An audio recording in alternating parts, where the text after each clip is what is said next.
quantitative research methodology is used for research works that has to do with numbers. When you want to bring out a numeric picture, right? Things like looking at prevalence of something, incidence, what's the frequency of people, or what's the proportion of people affected with a particular infection, and all of those things. So I we talked about this the last class, and I basically talked about the strength and weaknesses of a quantitative research methodology. One of the strengths is that it can help you, it can give a numeric estimate. You can verify data in the sense that what you have collected as the data, if somebody else decides to carry out the same research works, there should be no to little disparity between what you guys are going to be presenting, as long as it's the same population. Data can be comparable between different communities. I think I cited an example of the ongoing outbreak of cholera, saying, oh, we are comparing the prevalence of cholera presently in Lagos State to that we have in some other parts of the country. It's something that you can compare. Sorry, let me speed it up. All right. And then when I was talking about the weaknesses, I said gaps in information. And what do I mean by this? One of the tools, okay, just for the sake of reiteration, I talked about the tool that we make use of research in what's it called? Quantitative research methodology. I said they're basically two questionnaires or observational checklist. Your questionnaire can be in different formats. It could be in form of a pro forma, you extracting secondary data from registers, or you administering questionnaires to people, like collecting your data primarily. I'm not sure. Sorry, let me check if you guys can. I'm not sure if you guys know about the different types of data that we have, quantitative and primary and secondary data this time around. Do you know about that? Can anybody confirm that by you can unmute yourself or you can type in the chat box? Sorry, do you mean like examples of quantitative data? Is that what you said? No, no. Types of data generally. Do you know about primary and secondary data?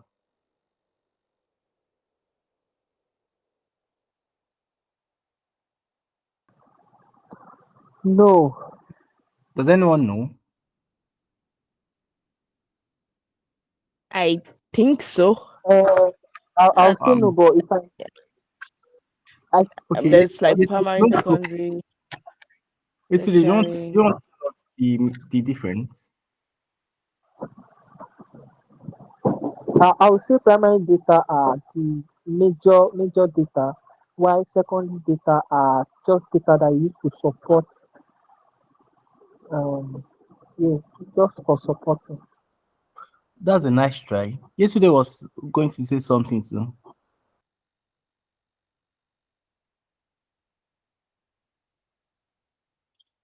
All right. Seems she's not talking again. Okay. So Um, um, I was thinking, yeah, I'm here. I was okay, thinking okay. something like primary would be the one that you get from like teachers or lecturers, like directly from like somebody that is speaking. The secondary would be like from all those textbooks.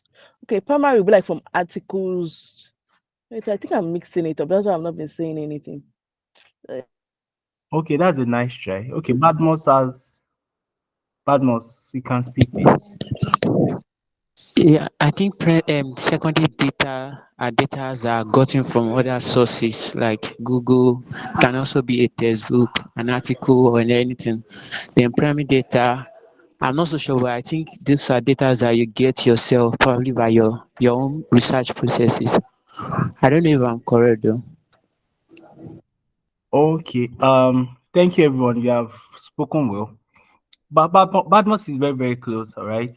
So primary data that you are the major source. You did the collection. Yeah. Let me put it that way. You did the collection yourself. It's not from any other source than you. You are the um origin of the data. You are the source, you are the origin. That's the primary data. For example, when you are collecting data using questionnaire, right? You are the one collecting the information. You are the one getting it directly. Why secondary data are data that has been collected by somebody else that you are working on. Do that make sense? So it could be from different sources, just like somebody has already said, it could be from Google. In fact, when you are extracting information from an hospital record, right, you were not the one that collected it. Now it's secondary data. As long as you were not the one that collected the data, it's a secondary data. Do you get the difference now? Yes, thank you, sir. Yes. All right, great. So I was saying one of the major weakness that we have as regards quantitative research methodologies, gaps in information. Then I was trying to talk about the different uh, tools that are used in collecting data as regards quantitative research methodology. One of which is questionnaire. I said it could be questionnaire, it could be a pro forma, it can be an observational checklist, right? So all of this, you can't get any, the reason why you're carrying out a research is to answer a question, right? To achieve an objective. So the information that are going to be having can be outside what you have designed, the questionnaire they have designed. You have a question that you have a question that you want to answer, you have an objective that you want to achieve. So whatever it is that you are doing is going to be around that. You cannot get anything extra. It's going to be on what you are focusing on. For example, you are carrying out a research work on, say, um prevalence of hepatitis B, right?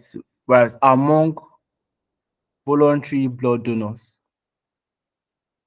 if you are using a pro forma, you can't get anything outside the prevalence. You can't get anything because your this thing will be strictly channeled towards that, right? So that's one of the weaknesses that you can have when you are carrying out a quantitative research. You cannot explore something else. Another thing is that it's labor intensive process. I explained that.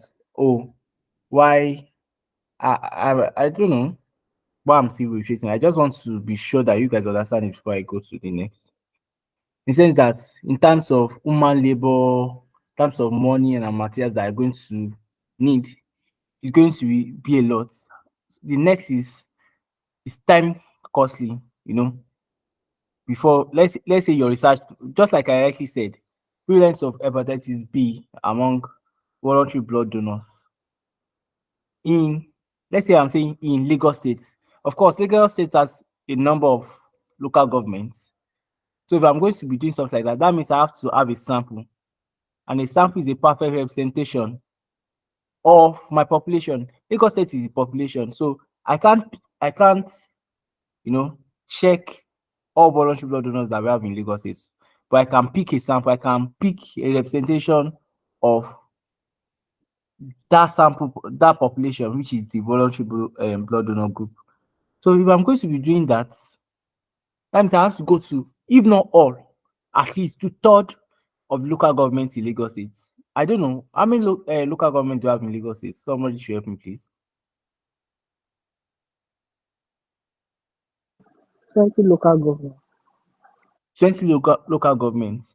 All right, thank you. So at least two-thirds of 20, you should visit at least two-thirds of. So now imagine moving from one local government to the other. The number of time you are going to spend on gathering your data to talk of cleaning before the analysis and so on. So it's time costly. So that's one of the challenges that you can face, and that's one of the weaknesses that a quantitative research methodology can have. So just like I said, examples of quantitative data collection method is using questionnaire. All right, you don't really need all of this information, but the questionnaire is designed in such a way that um you know when you're working with quantitative research methodology, you want to confirm a predetermined assumption, a predetermined guess, a predetermined hypothesis. You want to confirm if really it is true. You all know what hypotheses are. They are assumptions that you want to confirm. Oh, you feel like this is happening, then you need a statistics to back it up to make it more than a guess, right? So a questionnaire can help you achieve that, and it is structured in a way that it has three categories basically. The, f- the first category is where you introduce yourself. I've actually explained this before. I'm just going over it again. The first part is where you introduce yourself, what research work is all about, and getting people's consent, getting your participant consent, right? Then the second part is where your respondent characteristics comes in. You want to know about their gender. You want to know, you want to categorize them with some characteristics, and then those can be factors that might influence whatever it is that you are checking for. And then the last category will be questions that are answering your research objective. For example, let me see go with I think I said prevalence of hepatitis B, or let's look at this knowledge of the general population on route of transmission of tuberculosis. The target population now is the general population. What am I interested in? The level. I want to know what the level of the general population knowledge is like. So if I need to do that, there will be a section where I'm going to have questions testing people's knowledge about route of transmission for tuberculosis, right? I don't know. Am I still audible? Hello. Yes, sir. Yes, sir. And you are audible. All right. I believe that you've been following all this well, and then you are getting what I'm saying. Yes, sir. All right. So let me just show you what a question. I know that, of course, you would have seen one, but just to back up what I've been saying, this is what a questionnaire looks like. So the first part, the topic here is knowledge, attitude, and practice on TB prevention strategy among people living with HIV in Lagos State, Nigeria. So you see that the next thing following it is, let me read it to you. The purpose of this study is to assess knowledge, perceptions, and practices towards TB prevention. Information generated will be used for academic purposes only. Thank you, Abu Charity. So this is an introduction. You are telling us what you want to do. What's the aim? What's the purpose? And you're telling us your name. If this has to be detailed, then there will be a part probably the participant's signature, or just to confirm that they have given their consent about whatever data you are collecting. Then the next one, title section A here, demographic characteristics. This is where you collect the respondents' characteristics. Characteristics like their social demographics, their socioeconomic status, and all of those things. Just like it has been presented. Their age, gender, and all of those things. So I would probably in a later class I will tell you what would influence the characteristics that you might want to collect and all of those things. Right. I'm just trying to show you what a questionnaire looks like. Then the next section, just like I rightly said, that after the introduction part, the respondents characteristics, then you have a part that is going to be collecting, or that's going to be answering your research question. Don't forget the topic is knowledge, attitude, and practice. So of course, if I'm going to um, come up with research questions for me, I'll say what is the level of knowledge of TB prevention strategy among people living with? What is the level of what is the attitude towards TB prevention strategy? What are the practices of TB prevention strategy among people living? So those could be my research questions, right? So questions that I'm going to have on I should answer those research questions. Are you aware of tuberculosis? If yes, where? What are those that who are those that are successful to develop it? Because questions that we assess their knowledge eventually, then from there you can make a composite score to say, oh, okay, if these people are below the average score, they can be categorized to have poor knowledge of TB prevention strategy. If they probably are from the average and above, they have good knowledge of whatever it is that you're checking for. That's just an assumption, right? There could be a lot of things that can influence the way you grade their scores. I'm just trying to say that there will be a section that's going to be dedicated to answering your research questions. I think this is just a repetition. Just for illustration purpose, I said questionnaire is usually constructed in these formats. The administrator information, which is your own information, telling them about yourself, what you want to do, and what you intend to do with whatever data that you're collecting from them. Don't forget, the data privacy is one of the things that you should consider as ethics in research. I think was it Paul Moses was saying that he's going to take that part in the data class. I'm not sure whether he has taken research ethics, but one of the things that you need to consider when you're carrying out any research work is data privacy. Is one of the ethics of research, right? You want to ensure that you keep that data and you use it solely for the purpose which you have collected it for. The next thing is product characteristics, just like I have rightly said. It could be their demographic, it could be their social demographic, it could be their socioeconomic status, and then information that will answer your research questions. This is an example of an administrative information. I believe I'm not too fast, am I? Hello.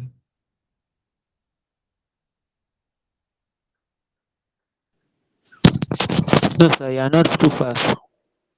Okay, thank you for confirming that. And then the next thing, the responded characteristics, the information I need to collect that's going to answer your research questions, just like I've rightly said. So take a look at this. Just like I've said too, from the topic, you could realize that I could pick out what the research questions could be. Knowledge. The topic is knowledge, attitude, and uptake. Now we are taking a new case study.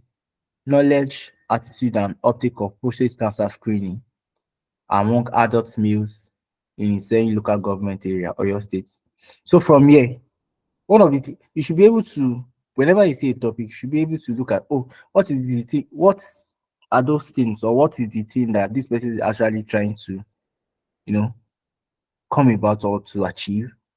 From here now, oh, we want to know the level of knowledge of prostate cancer screening among adult males living in that particular local government. So you want to know their attitude towards prostate cancer screening. What's the attitude towards the screening like? What's the uptake level? Those are the research questions that I want to answer. So that means if I'm designing a questionnaire or I'm designing a performer or whatever, or an observational checklist, it has to answer these questions. The questionnaire has to answer these questions. So now let's take the research question one as an example.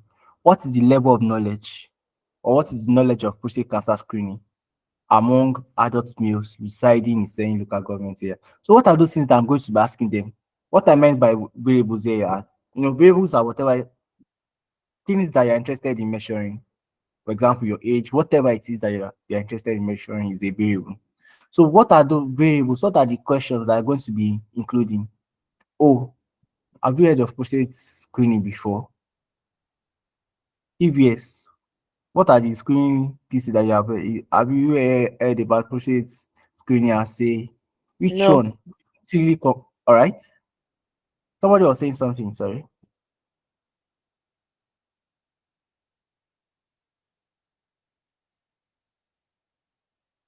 Hello, is anybody saying anything? Okay. So, I can hear you now. You were cracking before. oh, all right, all right. So I said you might want to know whether they've heard about prostate cancer screening at all. if they have, there are some follow-up questions that you are going to have. If somebody says, "Oh, I've heard about it," which one have you heard about? Once you confirm you really they do know about it. So if they are feeling something that is wrong, so you can confirm that, oh, this person has just heard about it, they don't even know about it. At what age is screening advisable among men? Is it before 50, or when once you cross 50 and above? What age? There are benchmarks for these things to confirm their level of knowledge. Where can someone be screened for prostate cancer? What are the benefits of early screening? These are questions that are measuring their knowledge about prostate cancer screening itself. I hope you are clear on that.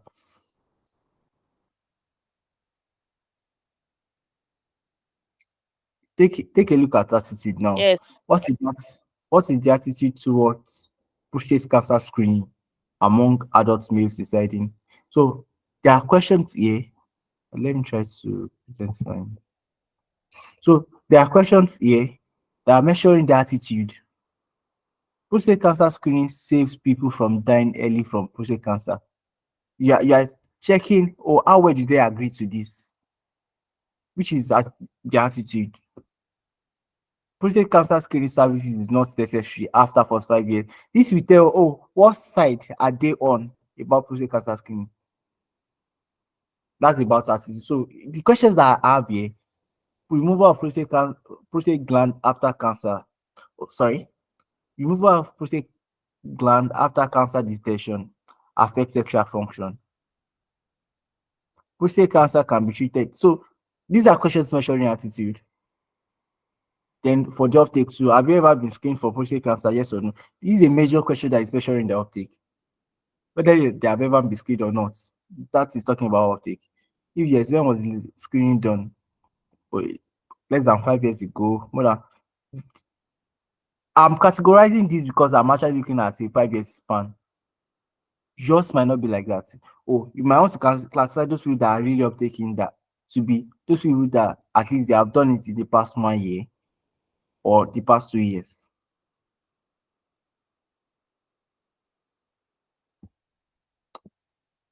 Information on research questions, there are questions based on facts. All right, so just like I've already said, I said whatever it is that I want to include in the information on research question parts, there have to be questions that are around your objective, your research questions, right?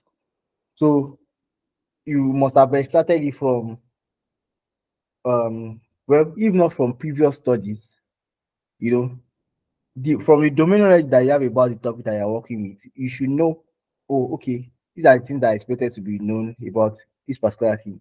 Oh, so let me use this as a measure for their knowledge. Let me use this as a measure for their attitude, or whatever it is that you're looking at. I'm just making knowledge analysis as an example. Whatever it is that you're looking at, you need facts to confirm them, right? So the questions are usually based on facts, preferences, views, expectations, attitude, belief, perceptions, and a lot more. So it's those information research questions that help you test for your hypothesis, they help you answer research questions and objective. All right, so your questions can be structured in several ways. Two-way questions, yes or no, in the sense that, you know, we have two different types of questions. We have open-ended and closed-ended questions. Does anybody want to tell us the difference between the two? Does anybody know the difference between open-ended and closed-ended questions?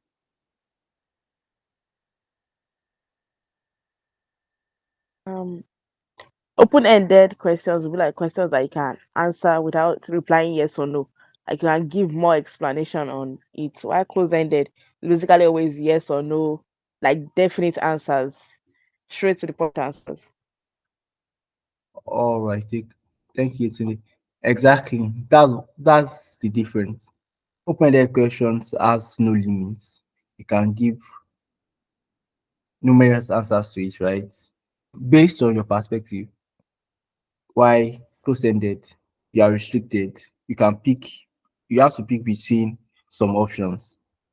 Are you dead or alive? Is it going to rain or not? Will you be around today? Yes or no? Things like that. They are close-ended. But if I ask you, what have you eaten today? That's open-ended. You can feel whatever it is that based on your perception. Sorry, hold on, please. So based on your own standpoint, you can pick, you can fill in whatever answers that you would like to.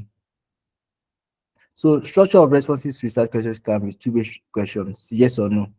When you're asking questions like this, they all have the advantage and disadvantages.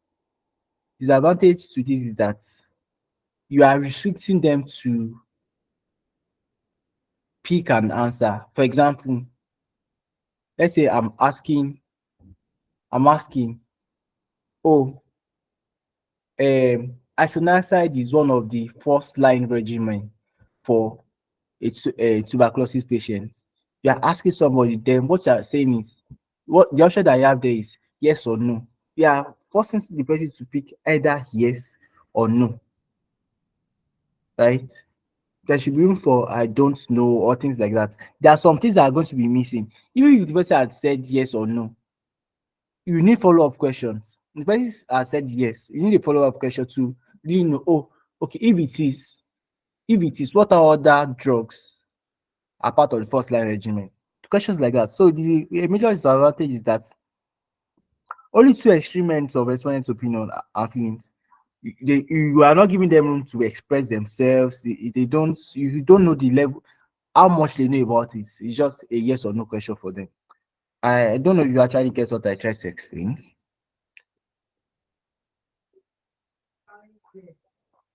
Can anybody confirm if you can still hear me, please? Yes, sir, we can still hear you.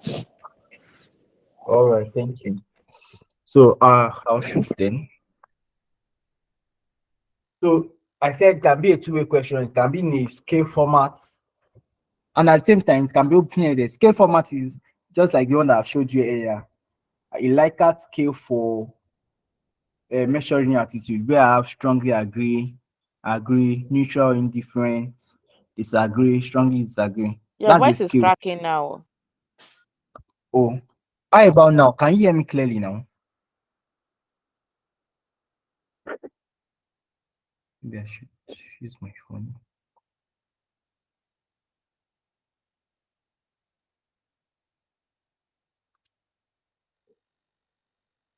Okay, is my can you hear me now?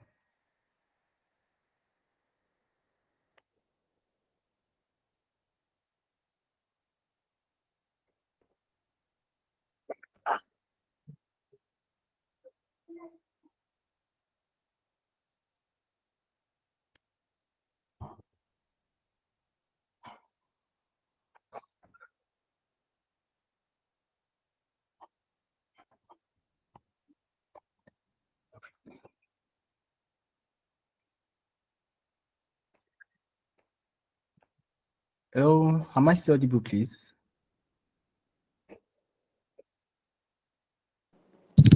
Yes, I can hear you. Yeah, but I don't know if but I can hear you. Yeah, sure. All right, I believe others should be able to hear me too. That means I don't have a problem on my hand.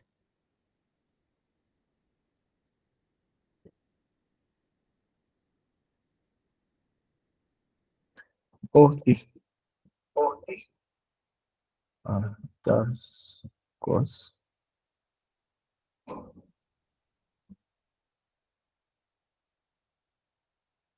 Your questions can be two-way, in a two-way form, right? It can be in form of a scale, like a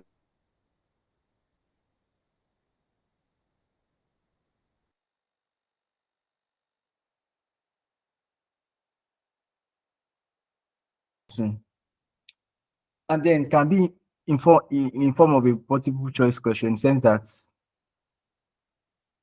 you're asking, oh, the following are symptoms of tuberculosis. Then you wrote there, night sweating, loss of weight, coughing for more than 3 weeks. Those things I've mentioned, they're actually symptoms of tuberculosis. So that means person can pick more than one if the person really knows about it. That's a multiple choice question. Well, that's what a multiple choice question is like. So, for example, I like my balls because these are options that you have there. We tried explaining what open-ended questions are earlier. Earlier I said something about when you're using a two-way question, yes or no, you need a follow-up question. That's a counter check question. Now, let's take an example. Looking at the study that I talked about, knowledge, attitude, and practice. Okay, an uptake of prostate cancer screening, right? Now I asked, let's be more practical now. Let's say I asked the class, oh, what is your gender? The person said male. Then I asked, have you heard of prostate cancer screening? The person said yes. Okay, no, let's take it this way. What's your gender? The person said female. Then you ask, have you heard of prostate cancer screening before? The person said yes. Have you undergone prostate cancer screening before? Then the person is now saying yes. How is it that a female, of course, you all know that prostate cancer is only applicable to males, right? So how is it that a female is saying, oh, she has done prostate cancer screening before? So that's a check question. That's somewhat a check question. Another thing is, just like I rightly said, let's say you are looking at the tuberculosis study, knowledge on treatments and management. You asked, oh, is isoniazid one of the first line regimen drug? Yes or no? Person said yes. Then you can add the follow-up question that, oh, aside isoniazid, which other drug is part of the first line? That's to double check to see whether the person really knows about it and it's not just picking yes or no question. Do you understand that?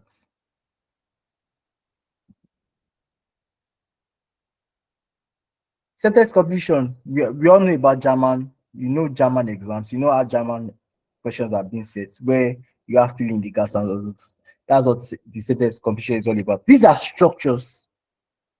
These are structures that I can actually give your questionnaire. Your questionnaire can come in this format. All right. So still talking about quantitative research methodology, the major thing is about collecting your data, what kind of study design you're using, and all of that.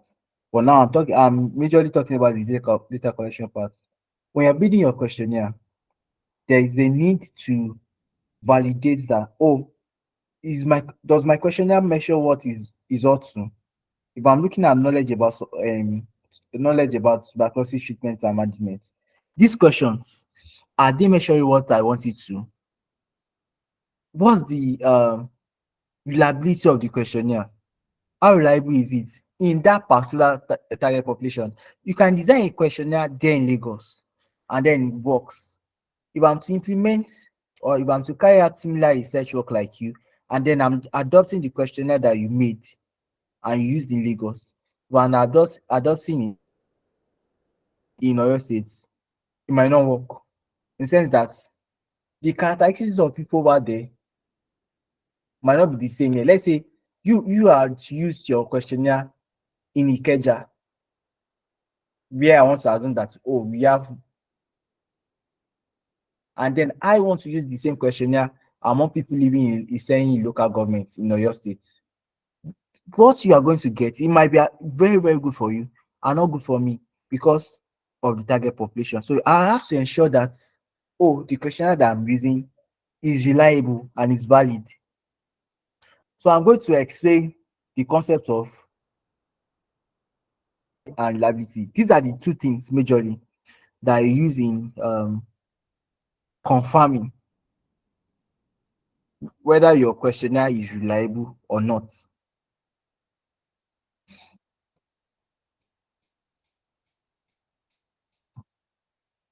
So the first thing is that you want to establish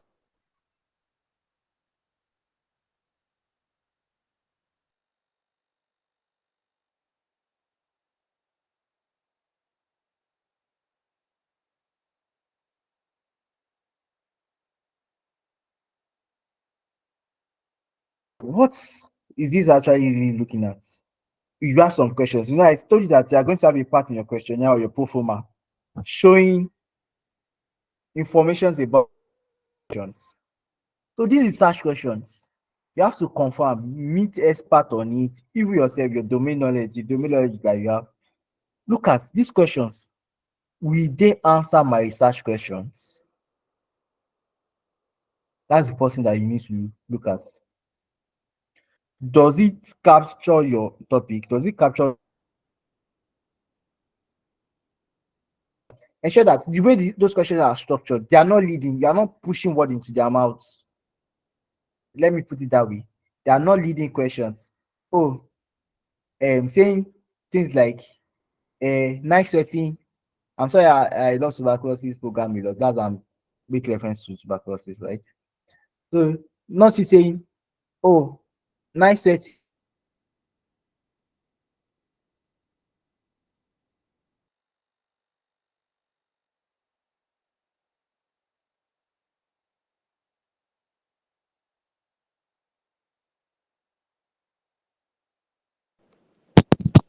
I can hear you, sir.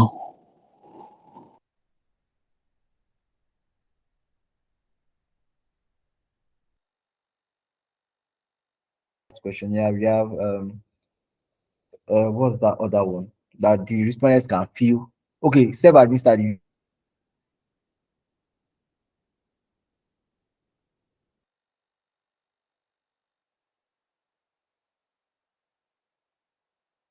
Regardless, we want to ensure that the questions that you have, they are not confusing, they are straightforward. They are straightforward. And then there are no double-barreled questions. What do I mean by double-barreled questions? Um,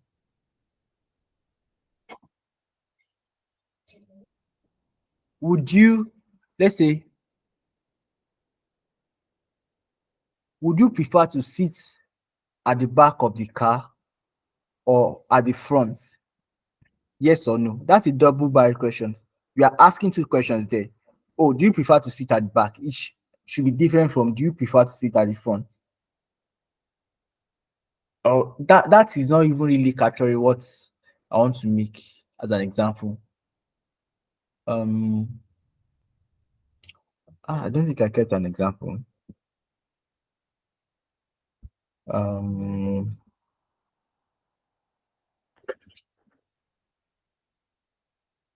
I want to use something that is more clinical. Now, you know, we have biomarkers for hepatitis B, right? Let me use something that is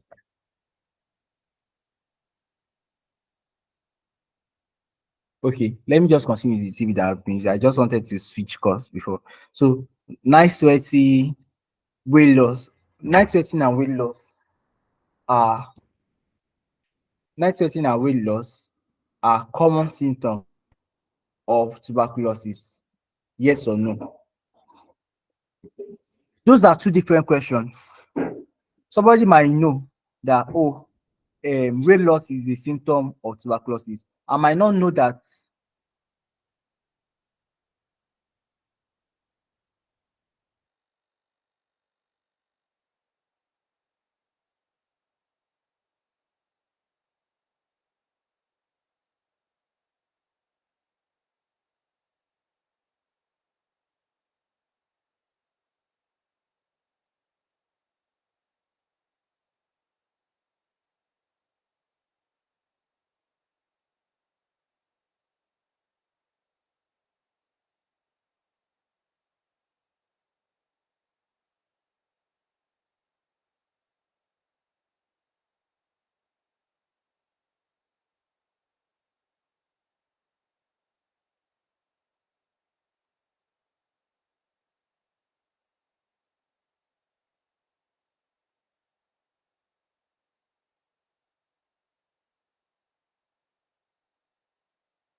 Oh, sorry, the network threw me out. How long have I been gone for?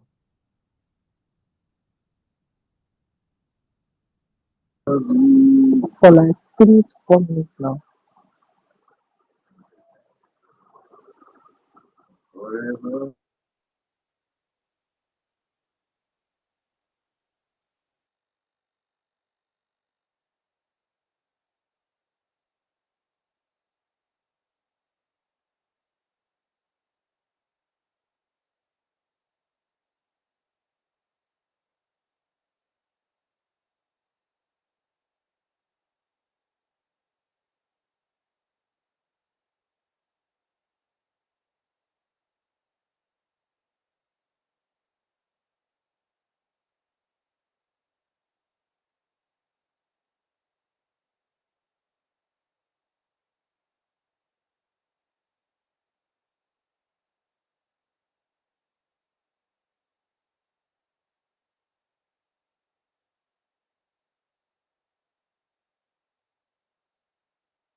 Oh, can anybody hear me? Yes, I can hear you. Sorry, my network threw me out and I tried connecting with my phone.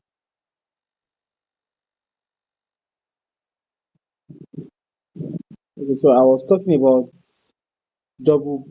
Oh, where did I leave the call? I don't know. I left the call once I checked. I don't know. I left the call.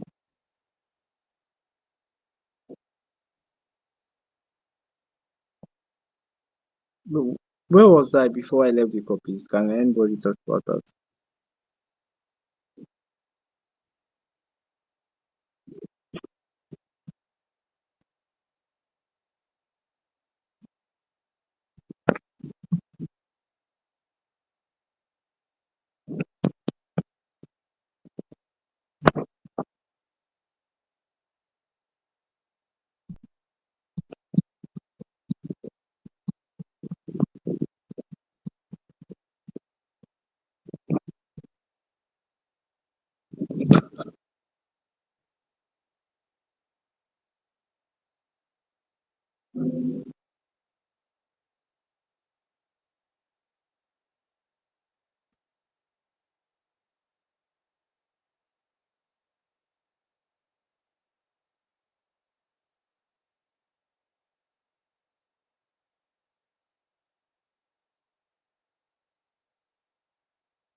Oh,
Okay, I think a number of people are actually um ended the class, so I'll put the stuff to the classes. So, although we just have few slides to finish this quantitative research methodology before we move to qualitative research methodology. But let me just stop it tonight. Then, All right. Thanks so much. I all right, don't know why thank you. network. Yeah. Thanks for having me. Thank you. If in fact, my network is also poor at my hand. I never knew that I was out of the call. Wow. Yeah. At times you don't stop talking. I thought it was just me. I didn't even know it was a general stuff. All right, then I will let's just proceed with the class. Probably Monday. I don't know what Okay. it's going to look like. You can fix it for Monday. Yeah. I'll fix the call for Monday. All right, thank you. You're Have a welcome. wonderful night, rest. Yeah. And you too. Thanks.